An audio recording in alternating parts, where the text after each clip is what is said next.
साक्ष्य विधि के अंतर्गत स्वीकृति और संस्वीकृति, एडमिशन एंड कन्फेशन एक महत्वपूर्ण अवधारणा है। आज हम चर्चा करेंगे भारतीय साक्ष्य अधिनियम 1872 के अंतर्गत स्वीकृति व संस्वीकृति से संबंधित उपबंधों प्रावधानों पर, जिन्हें भारतीय साक्ष्य अधिनियम 1872 की धारा 17 से 31 तक में वर्णित किया गया है। धारा 17 स्वीकृति की परिभाषा देती है, एडमिशन को डिफाइन करती है कि स्वीकृति वह मौखिक या दस्तावेजी अथवा इलेक्ट्रॉनिक रूप में अंतर्विष्ट कथन है जो किसी विवादक तथ्य या सुसंगत तथ्य के बारे में कोई अनुमान इंगित करता है और जो ऐसे व्यक्तियों में से किसी के द्वारा ऐसी परिस्थितियों में किया गया है जो एतस्मिन पश्चात वर्णित है, अर्थात जो ऐसे व्यक्तियों के द्वारा ऐसी परिस्थितियों में किया गया है जिन्हें धारा 17 के बाद की धाराओं में बताया गया है। धारा 18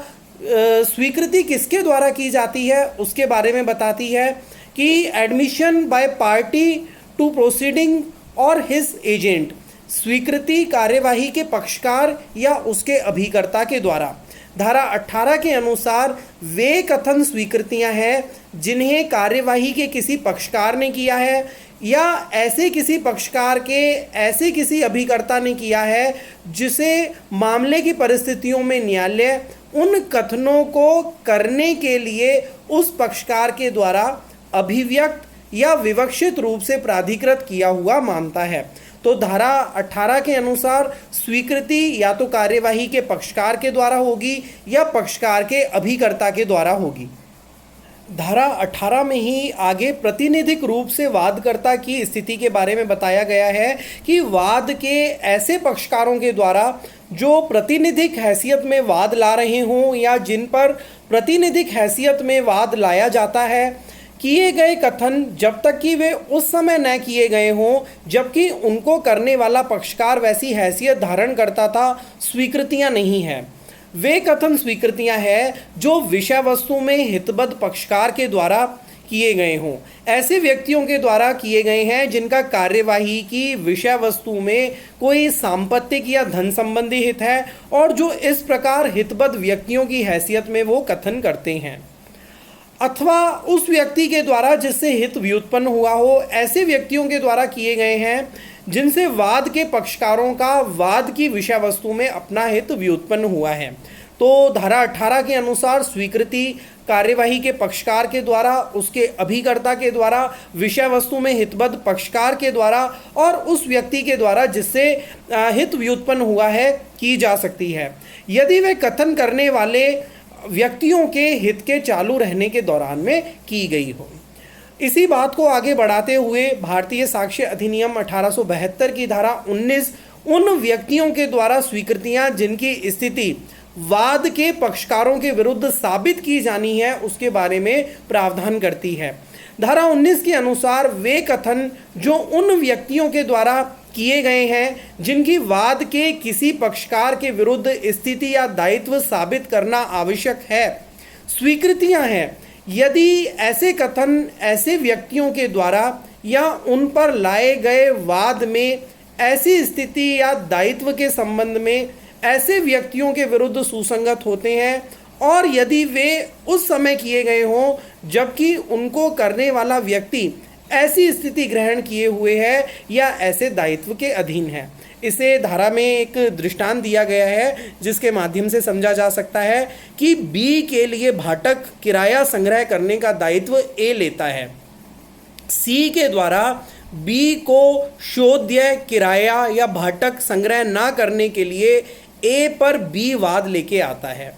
ए इस बात से मना करता है, प्रत्याख्यान करता है कि सी से बी को कोई किराया या भाटक दे था। सी द्वारा यह कथन कि उस पर बी को भाटक या किराया दे है स्वीकृति है और यदि ए इस बात से इनकार करता है कि सी द्वारा बी को भाटक दे था तो वह ए के विरुद्ध सुसंगत तथ्य है, अर्थात कि उन व्यक्तियों के द्वारा स्वीकृतियां जिनकी स्थिति वाद के पक्षकारों के विरुद्ध साबित की जानी है वो भी स्वीकृति होती है धारा 19 के अंतर्गत। धारा 20 वाद के पक्षकार के द्वारा अभिव्यक्त रूप से निर्दिष्ट व्यक्तियों के द्वारा स्वीकृति के बारे में प्रावधान करती है। Admissions by persons expressly referred to by party to suit. धारा 20 को रेफरी के कथन भी कहा जा सकता है। वे कथन जो उन व्यक्तियों के द्वारा किए गए हैं जिनको वाद के किसी पक्षकार ने किसी विवादग्रस्त विषय के बारे में जानकारी के लिए अभिव्यक्त रूप से निर्दिष्ट किया है, स्वीकृतियां हैं। इसमें धारा के साथ एक दृष्टांत दिया गया है कि प्रश्न यह है कि क्या ए के द्वारा बी को बेचा हुआ घोड़ा अच्छा है। बी से ए कहता है कि जाकर सी से पूछ लो, सी इस बारे में सब कुछ जानता है। यहाँ पर सी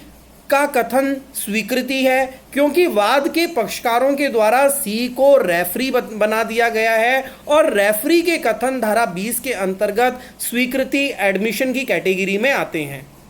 स्वीकृतियां किनके विरुद्ध साबित की जा सकती है और उन्हें कौन साबित कर सकता है, इस संबंध में प्रावधान भारतीय साक्ष्य अधिनियम की धारा 21 में बताया गया है। धारा 21 कहती है कि स्वीकृतियों का उन्हें करने वाले व्यक्तियों के विरुद्ध और उनके द्वारा या उनकी ओर से साबित किया जाना। स्वीकृतियां उन्हें करने वाले व्यक्ति के या उसके हित प्रतिनिधि के विरुद्ध सुसंगत है और साबित की जा सकेंगी, किंतु उन्हें करने वाले व्यक्ति के द्वारा या उसके ओर से या उसके हित प्रतिनिधि के द्वारा कुछ दशाएं बताई गई है धारा में, उसके सिवाय साबित नहीं किया जा सकेगा। उन जो दशाएं बताई गई है 3 दशाएं, उनमें नंबर 1 है कि कोई स्वीकृति उसे करने वाले व्यक्ति के द्वारा या उसकी ओर से तब साबित की जा सकेगी जबकि वह इस प्रकृति की है कि यदि उसे करने वाला व्यक्ति मर गया होता तो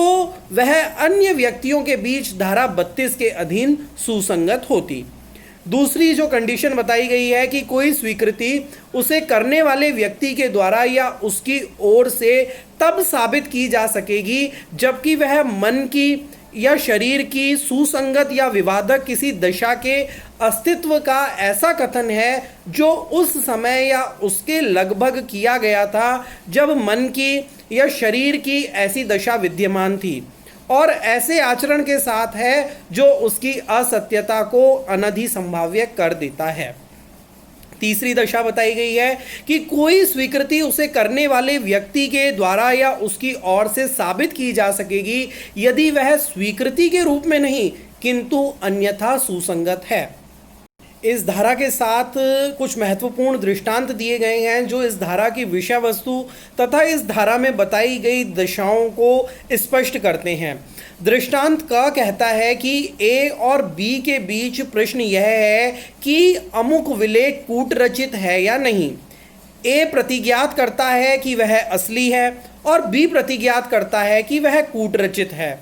बी का कोई कथन कि विलेख असली है ए साबित कर सकेगा और ए का कोई कथन कि विलेख कूट रचित है बी साबित कर सकेगा, किंतु ए अपना यह कथन कि विलेख असली है साबित नहीं कर सकेगा और न ही बी अपना ये कथन कि विलेख कूट रचित है साबित कर सकेगा। यह बहुत महत्वपूर्ण दृष्टांत है कि स्वीकृति के किन कथनों को कौन साबित कर सकता है। एक दूसरा दृष्टांत है कि किसी पोत के कप्तान ए का विचारण उस पोत को संत्यक्त मतलब रास्ते से अलग करने के लिए किया जाता है। यह दर्शित करने के लिए साक्ष्य दिया जाता है कि पोत अपने उचित मार्ग से बाहर ले जाया गया। ए अपने कारोबार के मामूली अनुक्रम में अपने के द्वारा रखी जाने वाली वह पुस्तक पेश करता है जिसमें वह संप्रेषण दर्शित है जिनके बारे में यह अभिकथित है कि वह दिन प्रतिदिन किए गए थे और जिनसे ये उपदर्शित है कि पोत अपने उचित मार्ग से बाहर नहीं ले जाया गया था। ए इन कथनों को साबित कर सकेगा क्योंकि यदि उसकी मृत्यु हो गई होती तो वे कथन अन्य व्यक्तियों के बीच धारा 32 के खंड 2 के अधीन ग्राह्य होते। तीसरा दृष्टांत इस धारा के साथ दिया गया है कि ए अपने द्वारा कलकत्ता में किए गए अपराध का अभियुक्त है।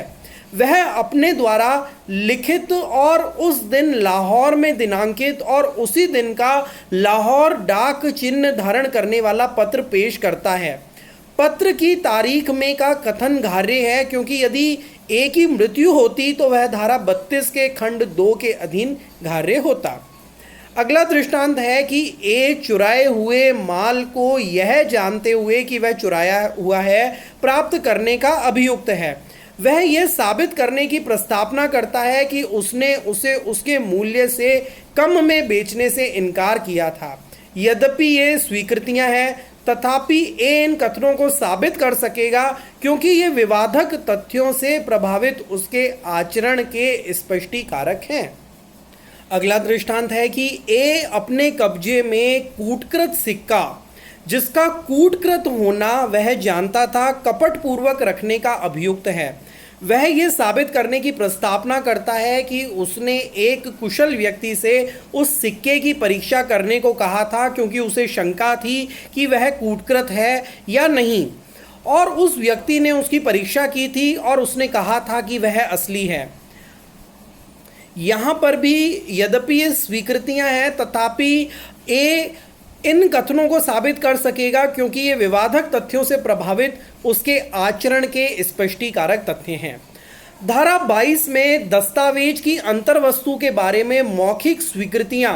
कब सुसंगत होती है इस संबंध में प्रावधान किए गए हैं कि किसी दस्तावेज की अंतर्वस्तु के बारे में मौखिक स्वीकृतियां तब तक सुसंगत नहीं होती यदि और जब तक उन्हें साबित करने की प्रस्तावना करने वाला पक्षकार यह दर्शित ना कर दे कि ऐसी दस्तावेज की अंतर्वस्तुओं का द्वितीयक साक्ष्य देने का वह एतस्मिन पश्चात दिए हुए नियमों के अधीन हकदार है, अथवा जब तक पेश की गई दस्तावेज का असली होना प्रश्नगत ना हो।